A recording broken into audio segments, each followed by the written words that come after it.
we're gonna make over this door and these steps on my parents' back porch. And don't worry, we are not painting the brick, but there will be some changes made. So first off, I'm removing this old screen because I plan to screen in this entire porch, so it's not really necessary, and it also doesn't fit really well. It doesn't latch, so there's no reason to have it here. It's also looking a little bit decrepit, and it is cast iron, I think, so it's super heavy, but thankfully I removed it without falling down the steps. Tucked that safely away in the garage, so maybe we'll use it in the future. I removed the latch, and then I put some Bondo over the old mortise so I can get this nice and smooth and flat again, and no one will know that there was a screen door here before. A lot of this project is a lot of filling and sanding, because when you want something to look nice and it has a lot of holes in it, you gotta do that. Now, this door may look a little familiar to some of you, and that's because I think it was supposed to be like a TARDIS door from Doctor Who. My parents are not Doctor Who fans though, so this door didn't really make sense for them. They didn't really understand the signs, so we are removing it. We're gonna offer it to the old owners. And when I took out the screws and pulled it down, look what I found. I found an old mailbox slot on this old door. And as an old home lover, this is really exciting because it means we can find an antique mail slot that'll go here, and it'll make this door look even more original. So again, more Bondo, more sanding, and then I repaired the leading on the stained glass, and I'm sure this is not the correct way to do it by using super glue, but hey, it worked. So in a pinch, you can use some super glue to put the leading back in place, and then I just cleaned it up with a little rag so I got all the super glue off the glass. You guessed it, I did some more sanding of filler, and then I used what's called liquid sandpaper to clean up the door. And this is really nice because one, it cleans up the door, all those cobwebs, all that dust, to get it ready for paint, but two, the liquid sandpaper part roughs up the surface. So you don't have to hand sand it to get it ready for paint. You can just use this liquid and it does the cleaning and the roughing up all in one. Then my mom did find a really amazing craftsman style mailbox slot. It was only 20 bucks at an antique store, which is so great, but the screwed holes are just a little bit more narrow than this opening here. So I decided to cut some blocks that I added in. I just used some construction adhesive and held them up against the sides until they were stuck. And then you guessed it, more Bondo. Gotta get that nice seamless look. So all the filler here. Then I removed the door hardware so that I could start to get everything looking nice and shiny and new while I painted the door. So for this new deadbolt, I decided to do one of my favorite faux brass techniques. So I start by spraying it with some black spray paint, and then while that dried, I went ahead and tried to shine up some of these brass pieces with Brasso. So I slathered that Brasso on, scrubbed them up a bit, and the only one that actually shined up completely was the handle. So that is definitely solid brass. The mailbox slot is solid brass too, but if you look closely, you can see that it's covered with a couple layers of lacquer. The first one being red, I think, and the next one being black. And there's a little bit of brass shining through on some parts, but it's mostly covered with all that lacquer. And then on this handle trim, you can see that it was brass plated at some point, but over time, some of that plating has come off and exposed the rusty metal underneath. So not the best look, but at least the door handle was solid brass. So for both these other pieces, I decided I was going to use that faux brass technique to get them to the same finish. So again, I started by spraying them with black spray paint, let that dry, and then came in with some rub and buff on a makeup brush and just buffed that on all of the pieces. And this creates like a really nice brass look by itself. But I do find that if you just leave it at this point, it does feel a little bit too new, a little bit too monotone, and antique brass does have a lot of different color variations in it. So what I like to do after I do that faux brass technique is just take some plain black acrylic paint, mix in a little bit of water, stick a paintbrush in, and brush it on. And this creates this kind of brushed brass look, which is really nice. You do want to just be careful that you don't add too much water on here. You just want to keep brushing it as that water evaporates and leaves behind just a little bit of that black tinge. It really does start to look like more of an aged brass piece with a lot of patina. And just be a little careful with this. Sometimes that water can pool up on the surface and make it look drippy instead. So I took my shirt in this case, but you could also just take a rag and blot off some of the water droplets to make sure that that's not creating that pattern. Once I got everything how I liked it, I let that dry, and then I sealed it with some satin spray paint enamel just to seal it all in and make sure this faux finish won't budge. While I let that set up, I got to work on the door. So again, more sanding, super fun. Then I just laid down an old sheet I found at Goodwill to protect from all of the primer, and I got got to work. So I used a shellac-based primer because I'm not sure if this door was painted with oil-based paint or latex-based paint before, and I don't want to put on latex-based paint and find out that it starts peeling. So it's always good to put a little bit of primer on here, and I cut in with just a tiny little artist brush, and then I used a 4-inch roller to apply the primer to the rest of the door. This shellac-based stuff dries really quickly, which is super nice. So then I was able to quickly give it a hand sand just using some 320 grit sandpaper, and that removes any dust and texture that primer may have created. I did a little more caulking around the door trim, and don't come at me for saying caulking like that, because if I said it the other way, you'd also come at me for saying it like that, so just let me be. I like to say the L, it's fine. And then I came in with the paint. So I decided that I was going to paint this door black because there are just so many competing colors out here. There's this blue, there's the green trim, there's also the reddish brick steps, and then that red and green in the stained glass in the door itself. So I just decided that a neutral would probably be the best. And also the shed door out here is also black, so this just fits perfectly. And I went with a really basic black. This is just called Black by Benjamin Moore. While I was letting those coats dry, I also added in some extra green on the trim to make that nice and fresh and new looking. And I think this just immediately looks so much better. I love this color combo. From there, it was time to add back all the hardware. So I started by adding back in the latch, then I added on the door trim, put the handle on, and it was starting to look really nice. I didn't shut it just yet because I wanted the door paint to have a little more time to cure before I completely shut it. And then I installed the mailbox slot cover, and I just used my level to make sure that it was level, but also my measuring tape to make sure it was centered. Drilled in some pilot holes for the screws, got it attached, and it looks so good. Again, I'm sorry to all of my Doctor Who fans, the TARDIS door is gone, but this old door now does have a mailbox slat like it used to before, and that makes my old house loving heart very happy. Then it was time to install the railings, and the railing instructions for these are really funny to me because it says assemble only according to these instructions, and proper assembly can create hazards. And then these are the instructions. There are none. It's just a little diagram of how it can be assembled eventually. But there are no steps, so you kind of have to figure it out yourself. So that was fun. But how I figured this out is I just marked the center point, both width-wise and depth-wise, that I wanted this post to be for the front. And I used a hammer drill for the first time, and to make sure that my drill bit only went in as deep as I needed these expansion screws to go in, I used this hack where I held up the expansion screw and then I put some tape on the drill bit to know just how far to drill. And you do want to drill a 1/4 inch to a 1/2 inch deeper than the expansion screw length so that some of that debris can fall down if it needs to. And I was a little nervous about using a hammer drill for the first time because I've never used it before. They seem a little scary. They're pounding into concrete and masonry, but this was actually super easy. It cut through the brick like butter. I definitely was not expecting that. It was super simple to use. And I think it's partially because this is probably thin brick rather than full brick. I'm not really sure. But even if it was full brick, I think it would have done a pretty easy job of hammering through it. I was very impressed with this machine. To clear off all that brick dust, I just used my leaf blower, and then I got my expansion screws in place. And how these work is that as you twist them, and I used a ratchet, the screws start to expand inside and they create pressure against the side of the brick internally, and that's how they get stuck in place. You can't just use normal screws when you're drilling into masonry. From there, the sleeve is what's holding up against that brick, and you can remove the bolt inside.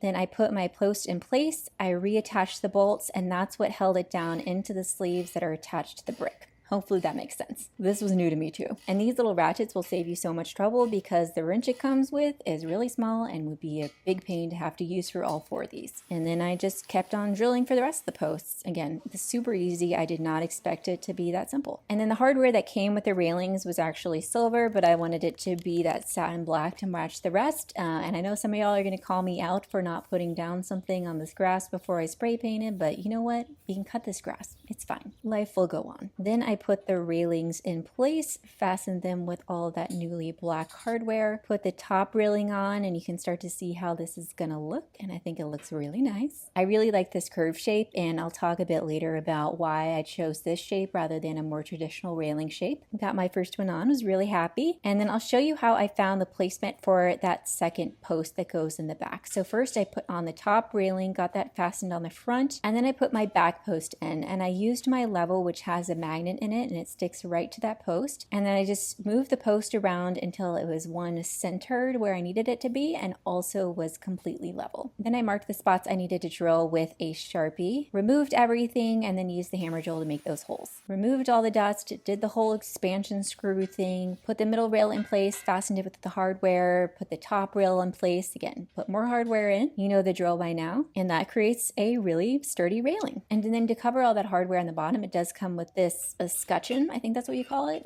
It's trim, essentially, that covers up all of that hardware on the bottom that you can just snap on, and it looks really nice and fancy. One of my biggest pet peeves is product stickers that don't come off easily. I think they're just keeping the Goo Gone industry booming.